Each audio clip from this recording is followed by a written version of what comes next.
Hello and welcome to Sage's Tabletop Table Talks. I'm Sage. I am going to talk to you about tabletop role-playing games, but this is not a table. This is a box, in case you can't tell. The only table I currently have in my house is covered with boxes because we are currently in the middle of a move.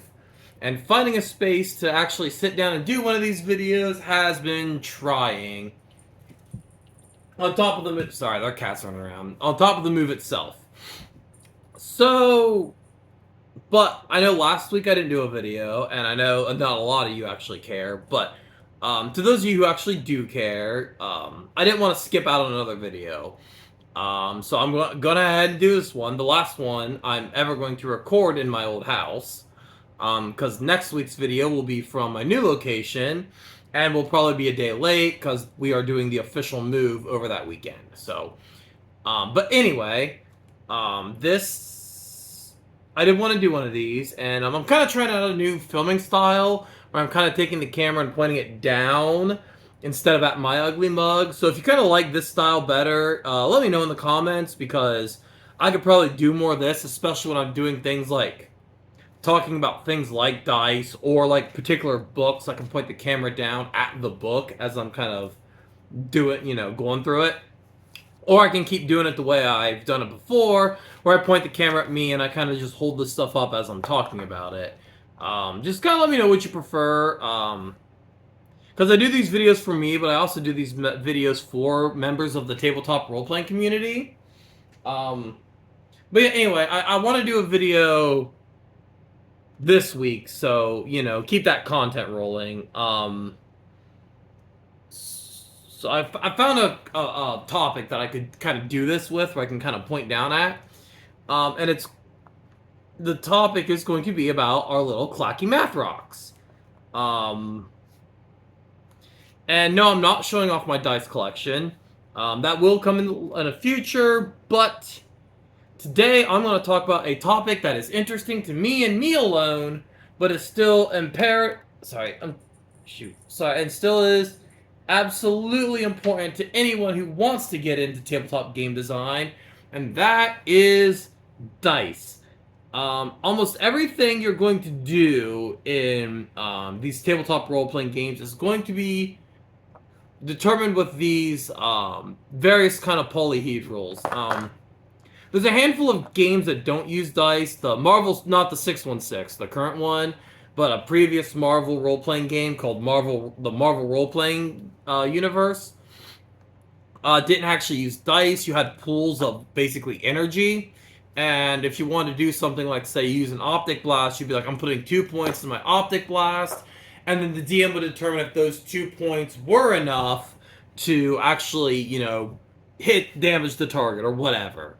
There's games out there like Stealing Stories for the Devil that use a deck of tarot cards, I believe.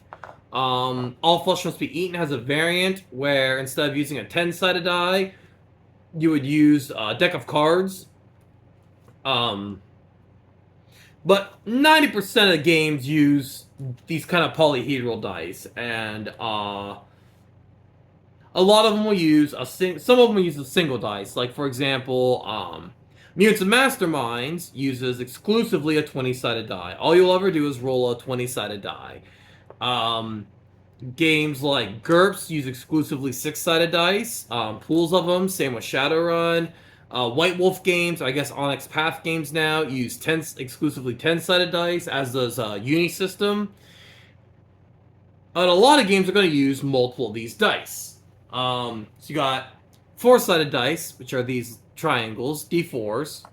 6-sided dice, which are your traditional dice, your cubes. And a lot of games use 6-sided dice because they're available in almost any board game you buy. 6. Then you have your 8-siders, look kind of like this. 12-sided dice. 20-sided dice. And one of the more recent editions, which are oddly 10-sided dice. So these dice have been used for like an eternity because they're based on golden ratios. But these 10-sided dice, which are nice for percentiles, this is called percentile dice. That's got the 10s on it, 10, 20, 30, 40, 50, 60, 70, 80, 90, double zeros. It is awkward shaped, but they are nice for percentages. Some games use 30-sided dice. If you see a game that uses a 30-sided dice, throw that shit in the garbage. This is stupid. This dice is fucking terrible. See, it just rolls everywhere. You can't actually really roll it. It just kind of goes wherever it wants to go. Like, these other dice kind of stop after a toss. But anyway, just so you know, the nomenclature is, when you're talking about a die, you will use the letter D and then the size of the die. And I know a lot of you people out there think that the size of the D matters, and it does in a way, but it's okay. Even these little Ds, D4s, as a 4-sided die is called, even the little Ds are special and can make really, really exciting adventures. But 4-sided D4, D6, D8, D10, D12, D20, garbage. But let's see, let's get rid of these little suckers, because we're going to talk a lot about these three particular sets of dice, because they'll generate roughly kind of a similar range of numbers. Your 20-sided die will go from 1 to 20. These are percentile dice, but I want to talk about 2d10 instead of d percentile at the moment. Because the 2d10 will generate a number between 2 and 20. Because how you'll roll these is you'll roll the 2, I roll a 2 and a 2, so I add those together and that'll generate me a 4. And then 3d6, which will generate you between 3 and 18, so you roll them. 6 plus 4 plus 1 is an 11. Oh, I rolled a 17 on this one, by the way. But you'll get generally a very similar spread of numbers.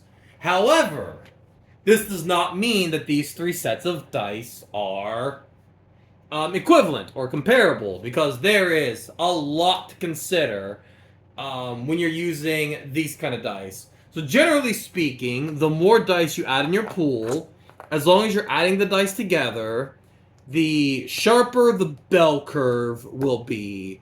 The odds of rolling center, which in this case would be a 10, is you're going to roll 10s, or numbers closer to 10, 9, 10, 11, way more often on these than you are on this. And this kind of sits in the middle. The system I have designed uses 2d10 to generate numbers, because I like the bell curve, but I think it's too sharp on 3d6. So let's talk for a minute about odds. So you roll a d20.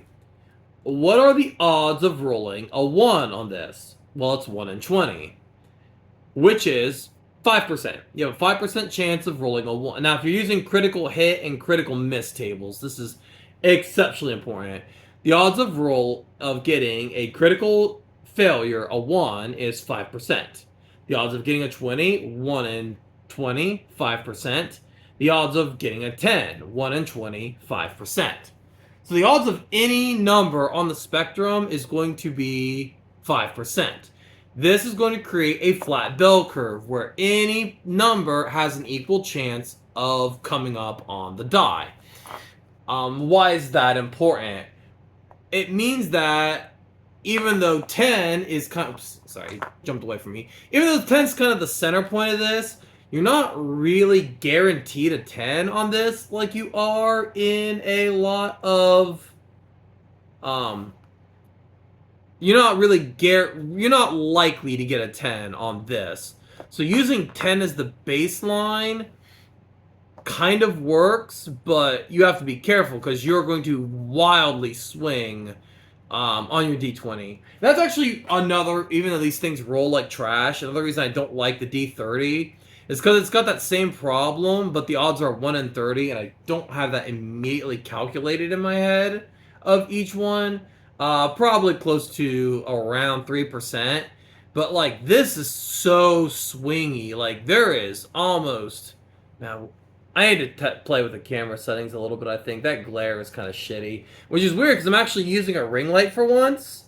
Kind of like I said, I'm just kind of trying stuff out. And new year, I guess not technically new year, but new house, new desk, new letterbox. By the way, if you guys follow me, I had an issue with my old one, and I've started from scratch. The Horror Sage, if you guys want to follow me. Um, but yeah, anyway, this is so swingy. Like, the roll 15 is going to be your center base on this. So once again, if you're using the idea that you want a pretty even chance of, if you want a pretty even chance of success, that on a die, somebody with no skill training, straight die, is going to succeed about half the time. You're looking at around a 10 for this, about a 15 for this. But you're gonna swing wildly. 2d10, so you roll your 2d10. A 4 and a 2 gives me a 6. Man, I'm kind of rolling shit on these guys. They must be camera shy. They have a little bit of performance anxiety, guys. Make sure you know these guys. It's okay. It's fine. You know, sometimes we just can't perform. We struggle, especially when the camera's on us. Like, it's okay. Maybe next time, right, guys? But the odds of rolling a 2, which would be your low number, since 1s are impossible in 2d6, the odds of rolling that is about 1%. So you're going to see a 1 on this 5% of the time. You're going to see a 2 on this about 1% of the time. And the same with the 20 on this and a 20 on this. You're going to see it 5% of the time here and 1% of the time here. So the odds of getting those huge outliers are far less, I mean, maybe not far less, but are considerably less than they are on your d20. However, another thing to really consider is the odds of rolling a 10. On 2d10 is 9%. And I know these numbers sound odd, but when we're working with a sample size of, 20, where's the camera? 20 pieces of a sample versus, 19 pieces of an example, the sample sizes are actually considerable. That 4% is actually somewhat of a considerable jump in mathematical odds. So the odds of rolling the center number, the median number on these two dice, which is 10, is exactly the same on this, but is 9 times higher on your 2d10. So you are going to be able to really consider 10 a center point, an average point on those dice. You're going to be able to reliably get players to roll within that 10, 9, 10, 11.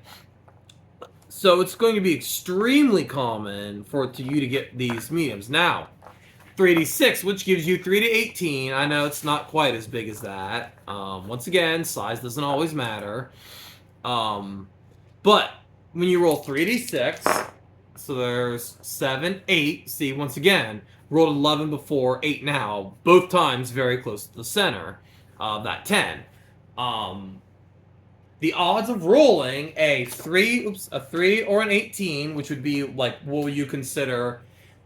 Generally speaking, in games, the highest and lowest numbers are considered critical successes and critical fail. This particular dice mechanic, which is my favorite, it's the one I like the most. I know a lot of people don't, but I think that there's a reliability and an ease of mathematics in rolling a known pool of dice and adding some numbers to it to beat a target number. And there are other ways of calculating dice. Some of them are so stupid I'm not even going to mention them here. Though I might if you guys want me to talk about really stupid fucking resolution mechanics. I absolutely will, because there are some really fucking stupid ones out there. But anyway, so 3 6-sided dice. The odds of rolling, the outliers. Like I said, generally speaking in this type of system, this roll add a number, the outliers are critical successes and critical failures. Basically, it means that you succeed super well or you fail super well. like the, traditional seducing someone, which I know is stupid and toxic, but it can create some funny hypothetical examples. So, if you succeed, you seduce them. If you fail, you don't seduce them. If you could do like a critical success, where if you seduce them, your legend of how well you lay pipe has gone throughout the entire city. This individual just tells everybody how good of a fuck you are, just how good your grip game is, and you suddenly now can gain a bonus to certain interactive checks because you succeeded so well. Or you could critically fail so bad that you embarrass yourself and everybody knows you as that joker who, can't get it up when time matters. Like these guys. This has been a really blue episode, shockingly. Anyway, probably my blue balls. Wait, what? I would say I'm going to cut that, but I'm not, so. Anyway, but yeah, when you talk about the outliers, the odds of rolling a 3 or an 18... Sorry, I got really distracted. The odds of rolling a 3 or an 18 on this are 0.46%. You're going to roll a critical success or a critical failure on this one out of approximately about every 200 rolls. A little less, so rolling this 200 times, you'll see those numbers once, maybe, on average, statistically speaking. However, rolling a 10, 12.5%, which is like 24 times higher you're going to roll your center than you are an outlier. So you are going to very reliably be able to guess that players are going to roll a 10. You can pretty easily use 10 as your baseline math with 3 6-sided dice, because they're going to roll within 1 or 2 of that 10 most of the time. However, that does kind of come with its own problems. And that would be people like rolling critical successes and critical failures. Almost every story you hear... I'm trying to kind of figure out where my centering is. Critical successes and critical failures are... When you hear people talk about D&D stories, they are so often talking about critical successes and critical failures, which is kind of boring, because I think my best story, some of my best stories involve just being psychotic and fun. Like one where we were fighting a tank that none of us could hurt, so I fired a heat beam down the barrel to damage it. Or the one where the same character, we were fighting somebody who had just like near infinite defenses. It just parried everything we did. So my friend threw a car at it, and I fired the heat beam at the gas tank of the car, creating an AoE effect that she couldn't just parry with her weapon or staff. She had a scythe, but... And so,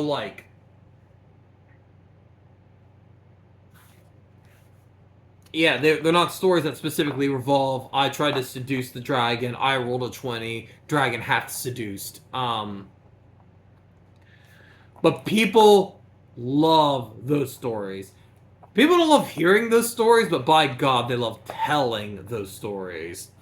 So with using 3 6-sided dice, you are almost never going to see critical hits and critical failures. GURPS, it's like a critical failure is like a 3, 4, 5, and a success is like an 18, 17, or 16, which makes them far, far more common. But it's still very heavily favors the center. The more dice you add, so on one dice, you have a straight line. You put 2 dice down, that line curves up a little bit. You get a little bit of a bell curve. 3 dice, that bell curve becomes incredibly sharp. So, the more dice you add, if you were to say roll 44, I don't have those exact statistics up, But it would even be a sharper center to the bell curve.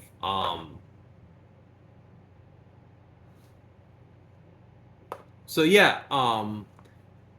However, there's some other kind of things to consider. And none of them are better than the other. So just and with this, you're going to see outliers more often. So if you want a game that's got a lot of wide outliers, a lot of critical successes, a lot of critical failures, you're better off with your 20-sided die than your 3d6 or whatever scale you want it to use. So the more dice you add, the more likely you are to see those wild results, but the less likely you're going to be able to count on players rolling that 10. Which is why I believe Dungeons & Dragons 5th edition lowered the standard from 10 to 8, giving the players a little bit more wiggle room. However, rolling a clutch of dice and adding the numbers up and determining what they look like is not the only way to calculate numbers. A number of games use D-percentile dice.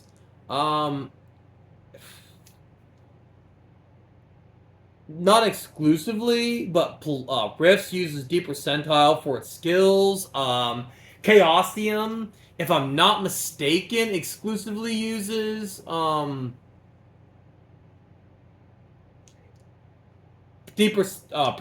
So these two numbers together, these two dice together are called a D-percentile. They will generate a number between 1 and 100. So you roll, and you can say, I got 24%.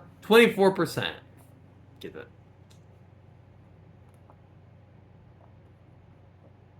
I think my camera's just gonna mess it up. But yeah, you can say, I got 24%.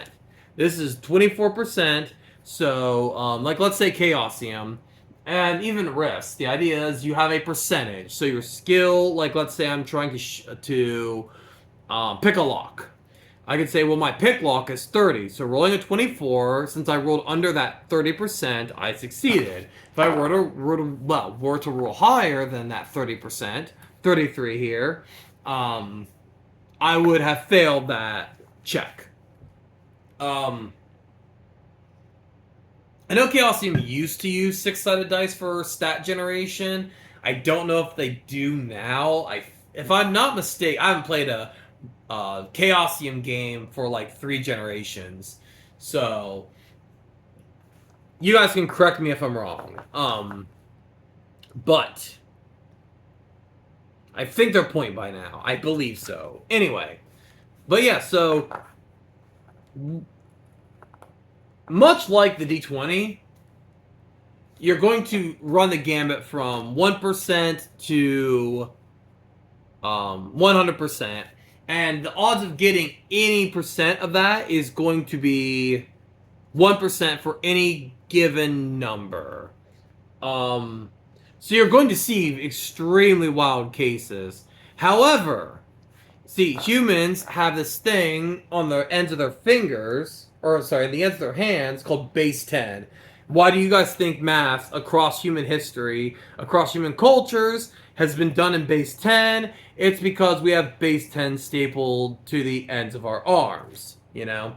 So, doing everything in bases of 10, 10, 100, 1000, is extremely easy for the human mind to understand. If I tell you, you have to roll at, the target number is 12, and you have a +4 to try to hit that target number. It to some people can get a little hard to get to that fact that you have to roll an 8 or better. So it's like, okay, the target number is 12, you have a +4, what do you have to roll? You have to roll an 8 or better. However, if you tell somebody they have a 35% chance of succeeding in something, they can understand 35 or less on a percent marker. Which I whiffed that one. Chaosium has a thing where they have like levels of success and levels of failure. So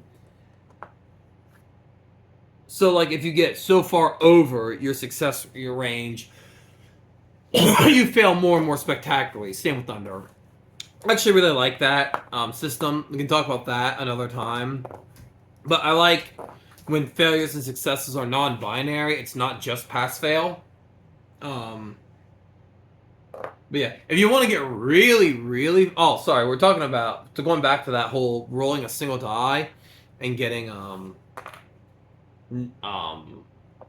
target number. So, like, the unit system uses a single 10-sided die. You roll a 10-sided die, you add a stat, you add a... Oh, see, now you get it up. 9.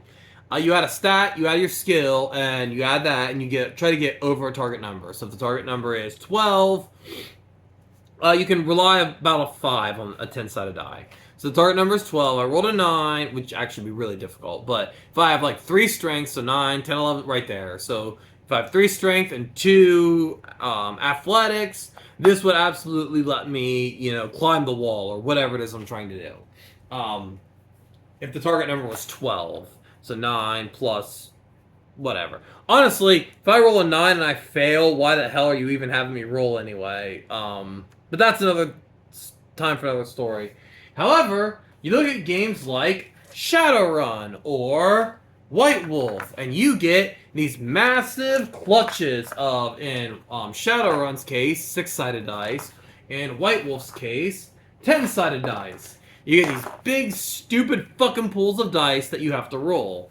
So, I actually don't have a lot of my 10-siders at the moment. I actually don't know where most of my 10-siders went. It's so, like... For some reason, I lose 10 and 12-sided dice like there's no tomorrow. I should have a bunch of these 10-siders because I used to play White Wolf. I've talked about playing Scion a bunch because it's my favorite game that I hate. But you have these... I can use these as an example because I do have a giant-ass clutch of 6-sided dice. I have way more, too. I just grabbed a bunch of them out. So Shadowrun will do this thing where it's like, okay, I want to do something. I want to pick a lock.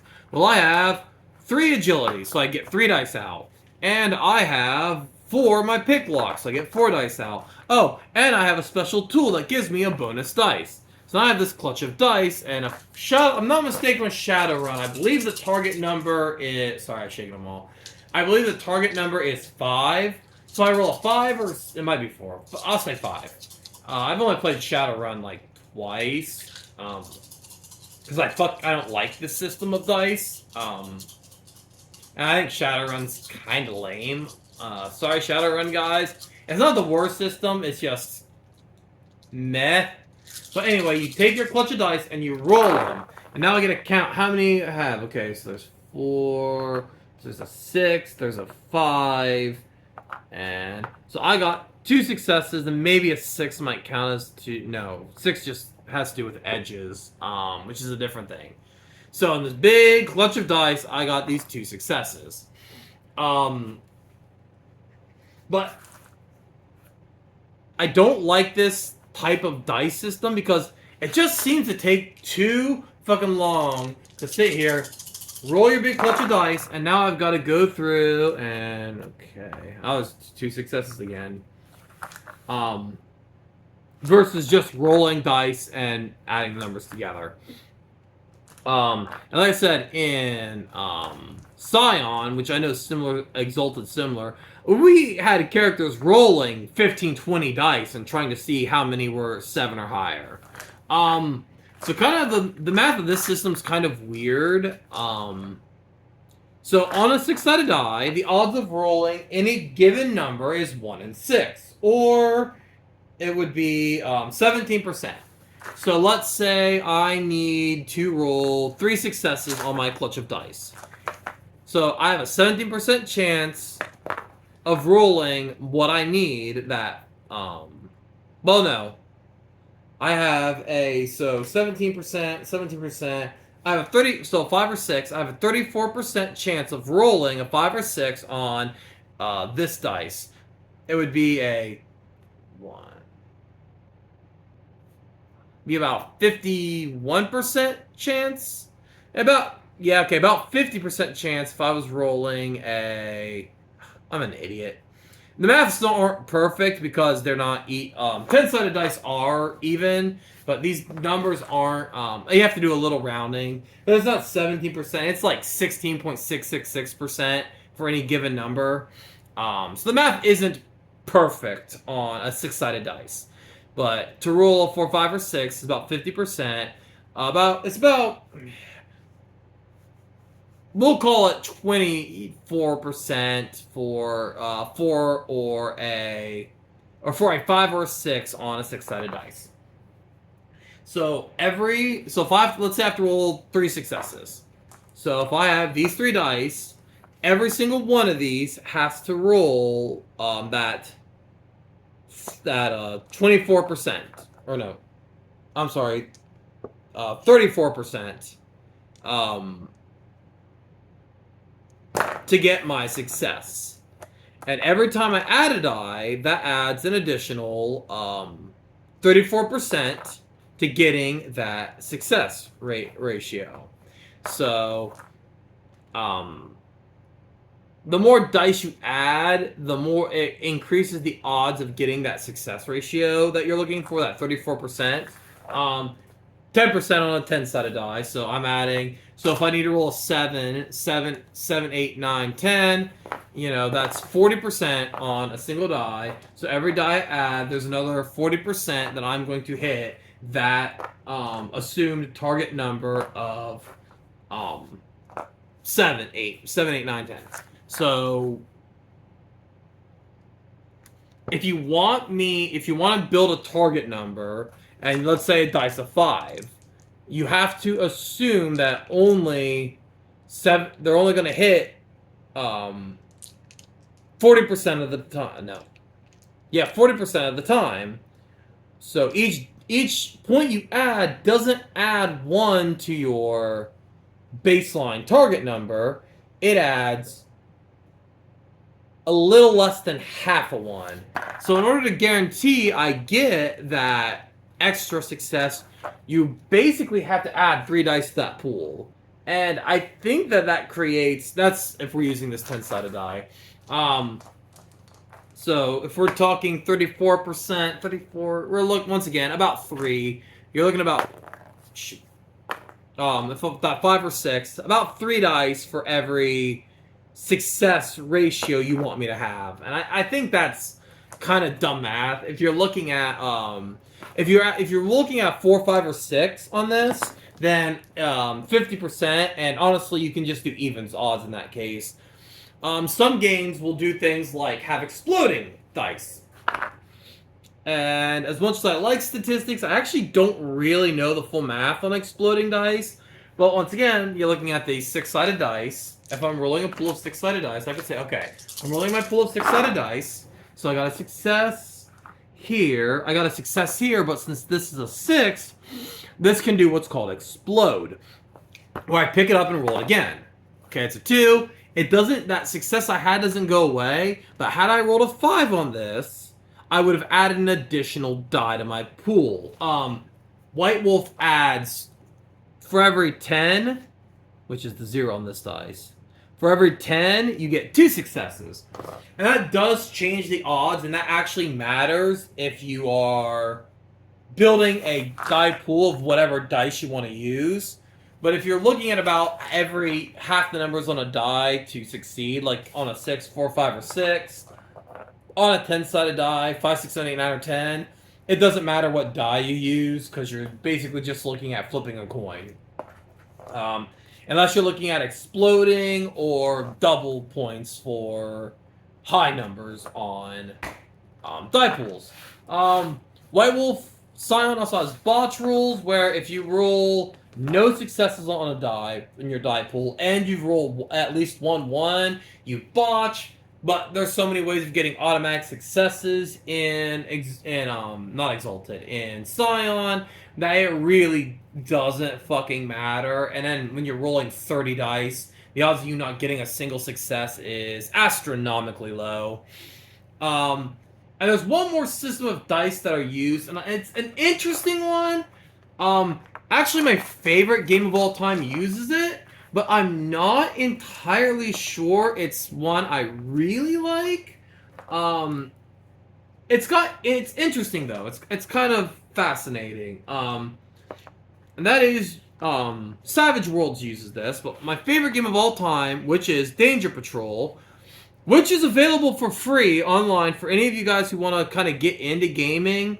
If you like kind of sci-fi serialized stuff, literally all it'll cost you is dice, and almost all of you have phones, and you can download die roller apps on your phone. I prefer physical dice because I play games, and there's just something ASMR. Whispering stuff. I'm whispering stuff at you while I'm making this noise. But there's just something satisfying about this clackety clack clack clack. But how it works is your ability is based on a die size. Yeah, those numbers kind of all out of whack. So how Danger Patrol works is you want a target number of a 4. So you roll a die pool, and you want every die to be a 4 or better. So what are the odds of that? Well, the odds of roll, and so like let's say this is your worst ability. It's a terrible ability. You'll get a D4. So you roll a D4, and the odds of getting a D4 on this are 25%. However, if you increase that ability, if it's a little better, you roll a D6. The odds of getting a 4 on this, 4 or better, it's not just a 4, 4 better. The odds of getting a 4 or better on this is 50%. 4, 5, 6. The odds of getting a 4 or better on this are, wait, I gotta do a quick math here. So on a D8, it's 12.5, so 4, 5, 6, 7, 8. So there's 5. That's 50, and about 60% of getting a 4 better on this.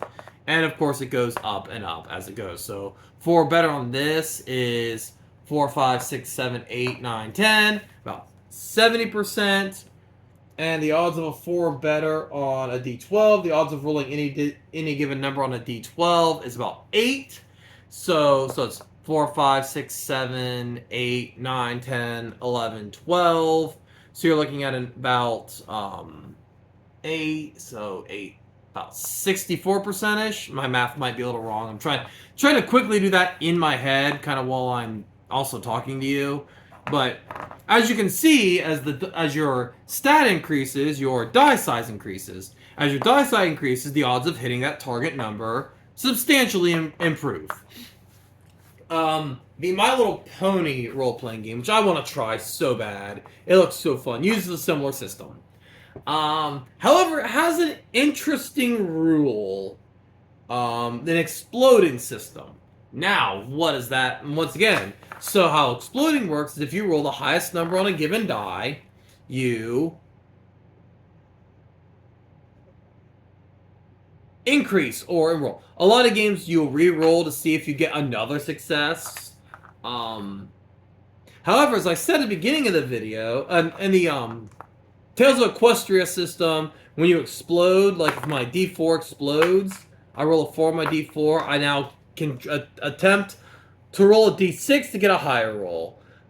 It's not a particularly great system just because the odds of getting 4 or better on this, the odds of getting a better roll on this than this is, it's okay. It's 25 to 50%, but you do slowly get diminishing returns because as your dice size goes up, the odds of getting certain numbers, the percentage of your scale of numbers decreases, as does your odds. And what's interesting, as do your odds of exploding. So what this means is, even though you have a D4, which is your shittiest stat die, the odds of actually getting that 4 to explode is considerably higher if you have a D12, which would be your best dice. Very, very few of them actually go to a D20, because the number jump from 12 to 20 is pretty substantial. 4 to 6, that's a 2-point jump. 6 to 8 is a 2-point jump. 8 to 10 is a 2-point jump. 10 to 12 is a 2-point jump. 12 to 20 is an 8-point jump. So, a lot of them just use these 5 dice. But even though the odds of hitting a high number on a D12 are substantially higher, the odds of exploding it are substantially lower. And it kind of creates this weird balance of the game where when you get to these center dice, they're actually not quite as good as a 6-sided die in a lot of cases. Especially if you explode an ad. So I roll a 4, and if I happen to roll a 4, I can roll again and add that number to my 4. So I can roll a 4 plus giving me at least a 5 up to an 8. Versus the 6, where if I roll 6, I roll again, which can all bring me up from a 7 to a 12, which is better, but the odds of me getting to that, to roll that 6 again, is lower. And it kind of creates this fascinating balance of kind of stability. So as you get higher, your numbers, the chance of rolling higher becomes more stable. But the odds of rolling these wild numbers become far less. And if you use critical failure tables, rolling a 1, that also changes things. Because the odds of rolling a 1 on this, 25%. I have a 1 in 4 chance of rolling a 1 on this. But the odds of rolling a 1 on this are 1 in 12, which is about 8%. So the odds of rolling a 1 between these two dice is drastic. That is a massive change in the way that these numbers work. So if you choose to do that, you get... Danger Patrol doesn't use exploding dice. It is just straight up target number 4. Danger Patrol, you use a little die pool. You get 1 die for your stat. So you get a little die for your stat, and then you can add equipment. So you can say, you'll have a list of abilities. I did a review of Danger Patrol, but quick overview. So you get an ability, and you add another die, which will be a 10, then an 8, which I don't have another one of. So fuck it, we'll just say your stat was 10. 10, 10, and 8, and then the next one is a 10, and 8, and the next one's a 6. And then danger dice, which determine the wild kind of crazy things that can happen. You can have up to 5 of those. So you have your little die pool, and you roll, and you see how many above and below 4 you have, and that kind of determines your success. Yeah, you can go to the trash. I really, like I said, Labyrinth Lord uses a D30, and I don't hate Labyrinth Lord, but I hate the fact that you guys picked it, because of all the OSR games, Labyrinth Lord is probably one of the ones that looks the least shit, but you had to fucking pick... Oh, I think DCC uses D30s too, at certain points. But you guys have to use your D30s, and, y'all can just fucking go to hell. These dice suck. I don't think D20s are all that great, if we're being completely honest, but yeah, stop trying to push the D30, guys. It's not going to work. It's not going to happen, and your game's stupid, and you really are just shutting off a huge section of your player base by trying to put the D30 in your game. Some games, and I believe I have one of them, but I might not. Sorry, let me get through here. I don't have any.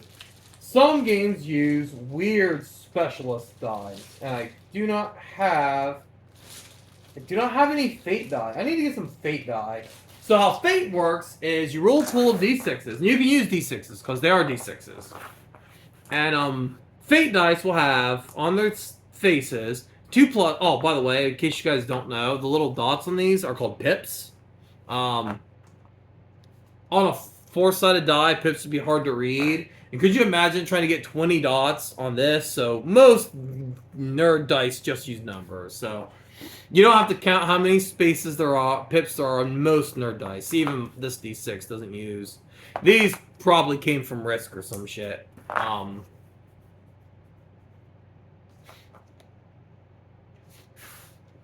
I forgot what I was going to say. Oh, Fate. Actually, Fate uses a pool of 4 dice. So they'll have these dice, and they'll have 2 negatives, 2 positives, and 2 blank spaces. Which you can use 1, 2 as your negatives, 3, 4 as your blanks, 5, 6 as your positive. And you'll roll them out, boom, boom, boom. So 2 2s, which is 2 negatives, a 5, which is a positive, and a 3, which is a blank. And that means that I would have rolled a -1. So I take whatever my stat is, skill, not stat, skill, because they don't have stats.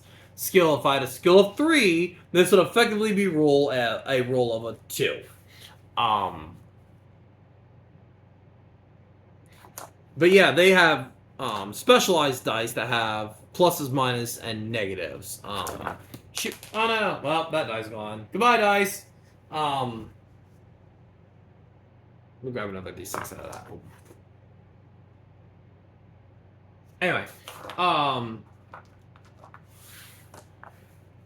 Fate's not that bad, and I actually just really, really like Fate. So even though I don't like a lot of those weird specialty dice, I like Fate enough to kind of forgive it.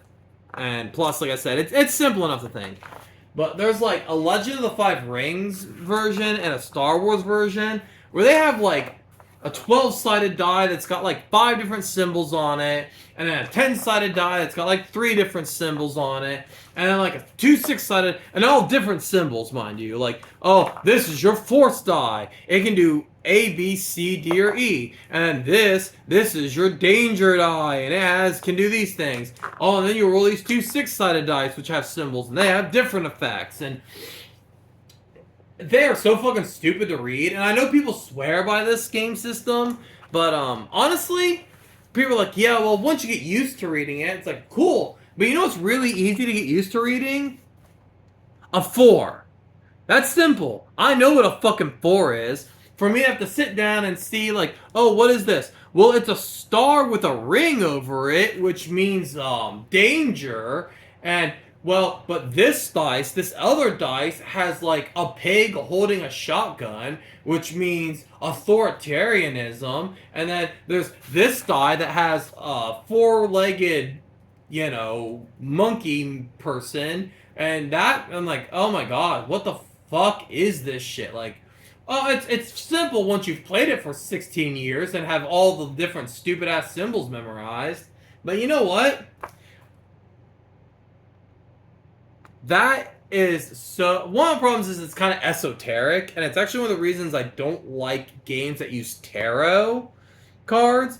Because it's like, okay, what'd you draw? You draw the Strength card. What does that mean? That means you have overcome using indomitable muscle. Okay, but did I succeed?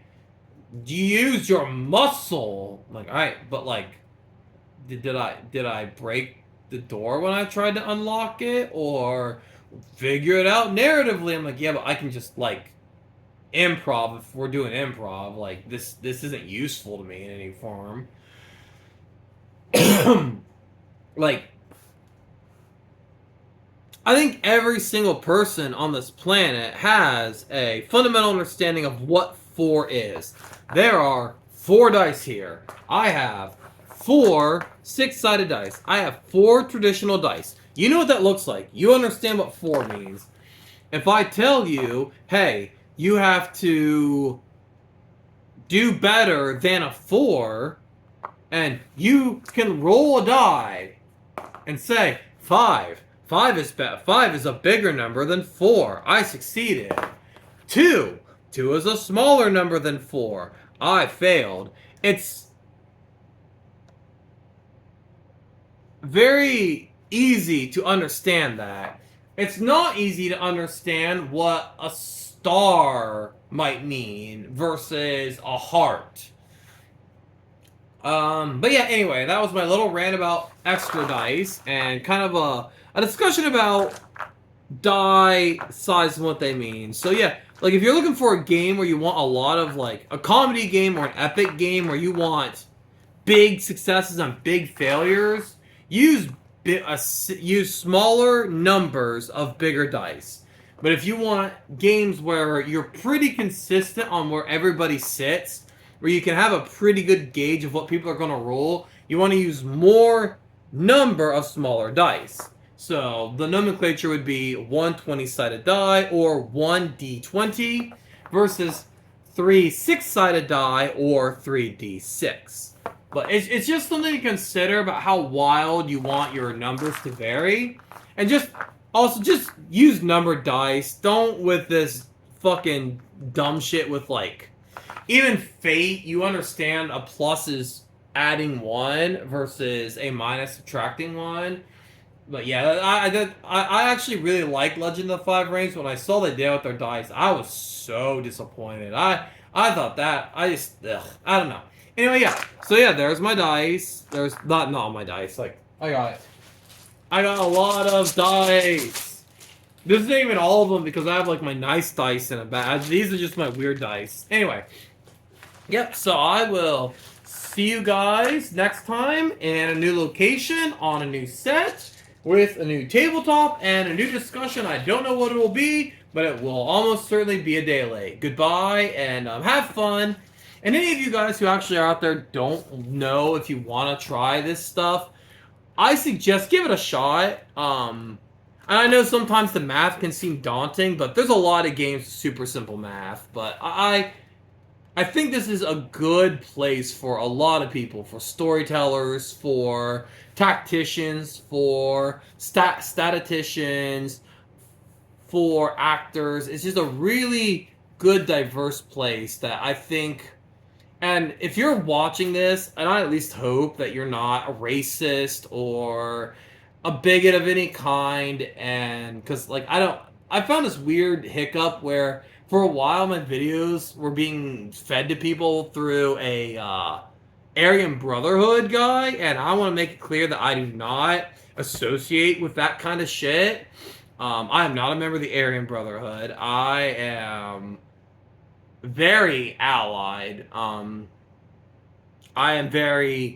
want more LGBTQ and more people of color to join this world because they have stories that can be told through this hobby that could bring new ways of thinking, and I would like to see more of that. But yeah, just give it a shot. And you may not like it, and I suggest trying with more than one group of people because sometimes you just get with a group of people you can't play with.